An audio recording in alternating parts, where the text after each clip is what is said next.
ചേട്ടായി ചേട്ടായി. ആഹാ, അസ്സലാം വലൈക്കും മുല്ലാക്ക. എപ്പോഴും സ്തുതിയായിരിക്കട്ടെ അച്ചോ. നിങ്ങളെ നമ്മളൊന്ന് കാണണോന്ന് വിചാരിച്ചിരിക്കായിരുന്നു. അപ്പഴേക്ക് നിങ്ങൾ നമ്മളെ മുന്നിൽ വന്ന് വെട്ട്. അപ്പഴേ ചേട്ടായി അധികം കിന്നരിക്കാനൊന്നും നിൽക്കുന്നില്ല, പോയിട്ട് കുറച്ച് തിരക്കുള്ളതാ. എന്നതാടാ ഇത്ര തിരക്ക്?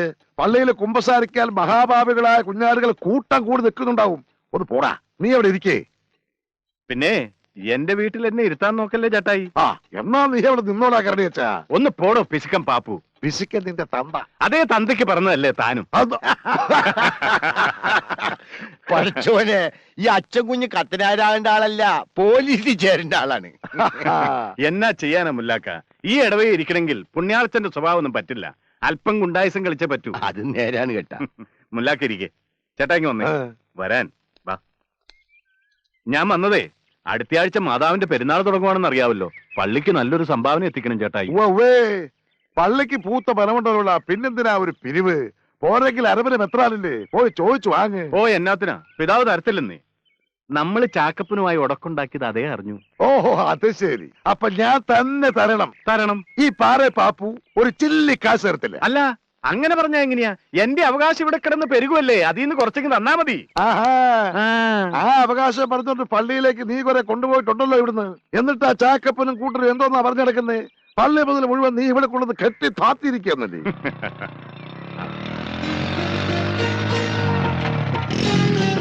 എന്നാ ഉണ്ടാ പിള്ളേരെ, രണ്ടുപേരും കൂടെ എവിടെ പോയി? ഞങ്ങൾ ചൊക്കനാര്യം പറഞ്ഞ് വളം തൂളാൻ പോയതാ. എങ്ങനെയുണ്ടാ കൃഷിയൊക്കെ? തരക്കേടില്ലച്ചോ. തരക്കേടില്ലെന്നോ? ബൈക്കേ കയറി ഇങ്ങനെ നടന്നാ പോരെ, നന്നായിട്ട് പണിയെടുക്കാം. ആഹാ, ഇതാര് ചേടുത്തിയോ? എന്നാ ഉണ്ട് ചേടുത്തി വിശേഷം? ഇപ്പോഴും ആഴ്ചപ്പതിപ്പിലെ തുടർക്കഥയൊക്കെ വായിക്കാറുണ്ടോ? അതിനൊക്കെ എവിടുന്നാ സമയം കിട്ടുന്നേ? ഇതാര് കുഞ്ഞിപ്പെണ്ണോ? നിന്റെ കോളേജും പഠിത്തമൊക്കെ എങ്ങനെയുണ്ടീ? കുഴപ്പമില്ല ചിറ്റപ്പ. ഇതെന്നാ നീ അച്ഛനെ കയറി ചിറ്റപ്പാന്ന് വിളിക്കുന്നത്? അച്ഛനായി കഴിഞ്ഞാൽ ബന്ധവും കുന്തമൊന്നുമില്ല, അച്ഛോന്ന് വിളിച്ചോണം. അറിയാതെ പെട്ടെന്ന് വിളിച്ചു പോയതാ. അവർക്ക് ഇഷ്ടമുള്ളത് വിളിച്ചോട്ടെ എടുത്തി. നോക്കി നിൽക്കാതെ എല്ലാരും സ്തുതി കൊടുക്കേ.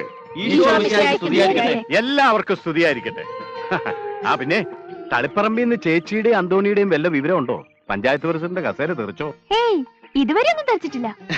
2 ദിവസം ആന്റി ഇങ്ങോട്ട് ലാൻഡ് ചെയ്ത് ഇന്നലെ ഫോൺ ചെയ്തിട്ടുണ്ടായിരുന്നു. അല്ലാ, 36 മരുന്നുണ്ടാ തളിപ്പറമ്പിന്ന്. എന്നാ പിന്നെ കുറെ ദിവസത്തേക്ക് നല്ല ബഹളായിരിക്കും ഇവിടെ. അപ്പയേ നമ്മൾ ഇറങ്ങിയാണ്, പോയിട്ട് പണിയുണ്ട്. ഓഹോ, എന്നാ ഞാനും ഇറങ്ങുവാ. നിനക്കെന്തോടാ എത്ര ധൃതി? എനിക്ക് ആ സ്കൂൾ വരെ പോയിട്ടൊരു അത്യാവശ്യ കാര്യമുണ്ട്.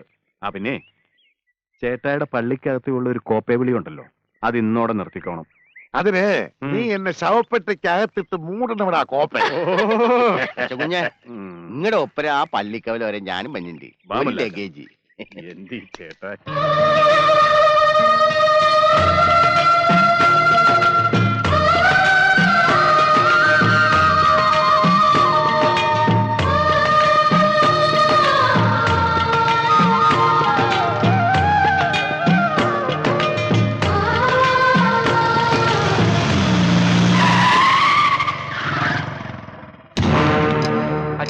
ഈശോമിശിഹായ്ക്ക് സ്തുതിയായിരിക്കട്ടെ.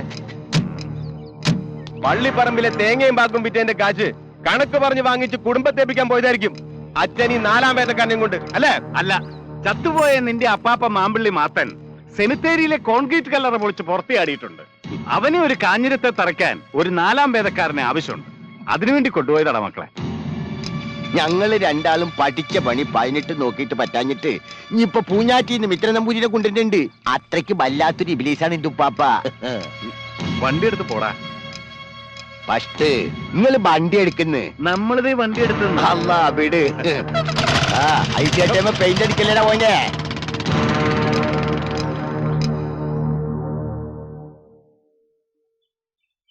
പാലും കുറവ്, വിലയും കുറവ്.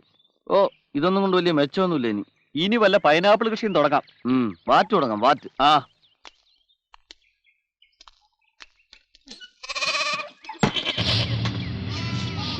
ആടാ, തൈ മുഴുവൻ നശിപ്പിച്ചല്ലോ. എന്റെ ഈശോയെ, അറിഞ്ഞോ? പായല പൊളിച്ച അടി കൊടുക്കും.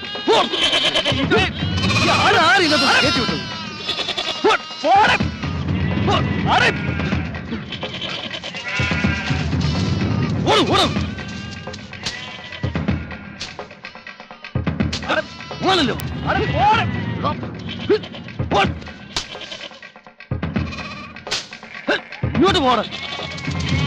എന്നാത്തിനാണ് നിങ്ങൾ ഈ പെണ്ണാടിന്റെ പുറകെ ഇങ്ങനെ ഓടുന്നത്? റബ്ബർ തൈ മുഴുവൻ ആട് കടിച്ച് നശിപ്പിച്ചു. ഈശോയെ, നിന്റെയൊക്കെ കണ്ണ് ഏത് മറ്റടത്തായിരുന്നാ? കുറെ ദിവസങ്ങളായി നടാൻ വെച്ചിരുന്ന തൈകൾ മുഴുവൻ നശിച്ച ജന്തുക്കൾ തിന്ന് നശിപ്പിക്കുന്നു. ഇതില്ല ഞാൻ ഇന്ന്. നിക്കവിടെ. നിക്കവിടെ. അവിടെ നിക്ക്. ആ. ആ. ആശയം കൊണ്ട് വെച്ച തൈകള്. കഷ്ടമായി. എന്നതാ അപ്പച്ച ഈ കാണിച്ച്? ആരുടെ ആടാണ് ഇത്? അയ്യപ്പന്റെതാ. ആ കുഞ്ചിക്കുഴിയ നാറിയോട് ഞാൻ 1000 പ്രാവശ്യം പറഞ്ഞിട്ടുള്ളതാ, ആടിനെ ഇങ്ങോട്ട് വിടരുതെന്ന്. അയ്യോ എന്റെ അമ്മ. അയ്യോ, കറവയുള്ള ആടാ. എന്ത് തന്തയില്ലാത്തരമായി കാണിച്ചത്? തന്തയില്ലാത്തരം കാണിച്ചത് നിന്റെ തന്തയാ. തന്തയും മക്കളും കൂടെ പോക്കരതരം കാണിച്ചിട്ട് മറ്റേ വർത്താനം പറയും. എന്നതാടാ ഇതൊരു 14 15 കിലോ വരും. അല്ലേ പോട്ട് ഒരു 16 കിലോ. കിലോയ്ക്ക് 100 രൂപ വെച്ച് എത്രയാ? ആ കണക്കറിയത്തില്ലല്ലയോ? എങ്കിൽ ഞാൻ പറഞ്ഞു തരാം. 1600, തൊലിക്കൊരു 50 വേറെയും, അങ്ങനെ 1650. ഞങ്ങളെ പട്ടിക്ക് വേണം തന്റെ ഉലുവ. പണത്തിന്റെ ഈ കൊഴുപ്പുണ്ടല്ലോ, അത് നിങ്ങളുടെ കയ്യിൽ തന്നെ വെച്ചാ മതി. പാവങ്ങൾക്കൂടെ ജീവിക്കണം. പാവങ്ങൾക്ക് ഇവിടെ ജീവിക്കാൻ ഇത്തിരി ബുദ്ധിമുട്ടാ. വേണമെങ്കിലേ പിള്ളേർന്ന് വാങ്ങിച്ചോട്ട് പോ. താൻ ചെവിയെ നുള്ളിക്കോ. തന്നെ കോടതി കയറ്റിയില്ലെങ്കിൽ ആ, എന്നെ പേടിപ്പിക്കുന്നോടാ. ഇറങ്ങി പോടാ എന്റെ വളപ്പിന്ന്. എന്നെ കോടതി കയറ്റണേ ഇവിടെ വകുപ്പ് വേറെ ഉണ്ടാവണം. ഇത് വകുപ്പ് വേറെയാ. ചുരുങ്ങിയത് 6 മാസമെങ്കിലും അയാൾ അകത്ത് കിടത്താം. അപ്പൊ വക്കീലിന് കാര്യം മനസ്സിലായി അല്ലേ? എന്തായാലും അയാളെ വെറുതെ വിടരുത് മുതലാളി. ഒരു ദിവസമെങ്കിലും പാറ പാപ്പനെ അകത്ത് കിടത്തണം. അതെങ്ങനെയാ? അയാള് കള്ളും കുടിച്ച് പൂരപ്പാട്ടും പാടി വരുമ്പോ ചൂട്ടും പിടിച്ച് വഴി കാണിക്കാൻ നിന്റെ ഒക്കെ തന്തയല്ലേ മുന്നേ നടക്കുന്നത്? എന്നിട്ടിപ്പൊ കിട്ടിയേ? അച്ഛനോട് എത്ര പറഞ്ഞാലും മനസ്സിലാവൂല. മനസ്സിലാക്കി കൊടുക്കണം. ആ, വക്കീലിന്റെ സാമർത്ഥ്യം ഇനി കോടതിയിലാ കാണേണ്ടത്. ഓക്കെ.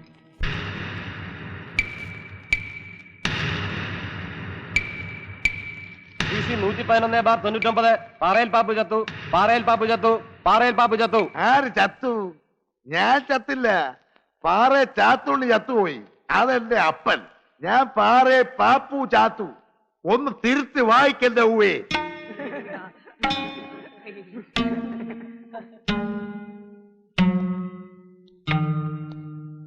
ഇത് കോടതിയാണെന്ന് അറിയില്ലേ? എന്റെ പൊന്നേമാനെ, എനിക്ക് അതൊന്നും അറിയത്തില്ല. നിങ്ങൾക്ക് വക്കീലില്ലേ? ഇല്ല, വക്കീലിന് കൊടുക്കാനുള്ള കാശൊന്നും എന്റെ കയ്യിലില്ല. കോടതിയിൽ സത്യം മാത്രമേ പറയാവൂ. നിങ്ങൾക്ക് അറിയില്ലേ? കോടതിയിൽ നിന്നല്ല, എല്ലായിടത്തും ഞാൻ സത്യം മാത്രമേ പറയാറുള്ളൂ. പക്ഷെ ഞാൻ വന്ന് കയറിയപ്പോ ഇവിടെ കേട്ടത് പച്ച കള്ളമാണല്ലോ സാറേ. എന്ത് കള്ളം? ആര് പറഞ്ഞു? എപ്പ പറഞ്ഞു? അല്ല, ഞാൻ ഇങ്ങോട്ട് വന്ന് കയറിയപ്പോ പാറയെ പാപ്പു ചത്തു എന്ന് ദേ ഇരിക്കുക ഇത് ഞാൻ വിളിച്ചു പറയുന്നത് കേട്ടു. ജീവനോടെ ഇരിക്കുന്ന ഞാൻ ചത്തെന്ന് പറയുന്നത് ന്യായമാണോ സാറേ? Order, order. ഈ നിൽക്കുന്ന ആളെ നിങ്ങൾ അറിയുമോ? ഞാൻ ഇയാളെ കണ്ടിട്ടേ ഇല്ല. ഈ നിൽക്കുന്ന 65 വയസ്സുകാരൻ ചാഞ്ഞുവെട്ടിക്കൽ കേളുനാരായണൻ മകൻ അയ്യപ്പനെ നിങ്ങൾ അറിയില്ല അല്ലേ? ഓ,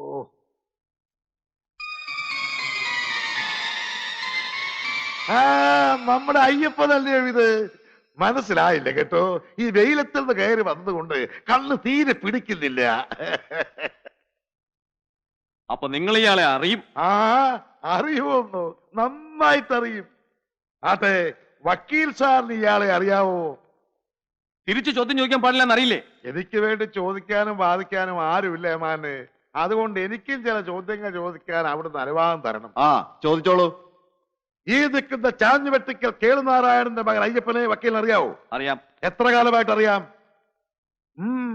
മറുപടി പറഞ്ഞില്ല. വക്കീലിന് അയ്യപ്പനെ എത്ര കാലമായിട്ട് അറിയാം? 3 മാസമായിട്ട് അറിയാം. 3 മാസമോ? യവനെ എനിക്ക് 30 കൊല്ലമായിട്ട് അറിയാം. യവനെ മാത്രമല്ല, ചെത്തുവനെന്ന് വീട് ചത്ത ഇവരെ അച്ഛനെയും, ഏതോ പാണ്ഡിയുടെ കൂടെ ഒളിച്ചോടിപ്പോയ ഇവന്റെ ഭാര്യ കാർത്തിയാനിയെയും, മാമ്പള്ളി ചാക്കപ്പന്റെ കള്ളുഷാപ്പിലെ എടുത്തുകൊടുപ്പും കൂലിത്തല്ലുമായിട്ട് നടക്കുന്ന ഇവന്റെ 2 ആമക്കളെയും, മൂത്ത മകൻ രവി കെട്ടിക്കൊണ്ടുവന്ന സുശീല എന്ന ദുശീലയെയും എനിക്ക് നന്നായിട്ടറിയാം. ഈ അവസാനം പറഞ്ഞ ദുശീലയ്ക്ക് ഒരു കൊച്ചുണ്ടായി.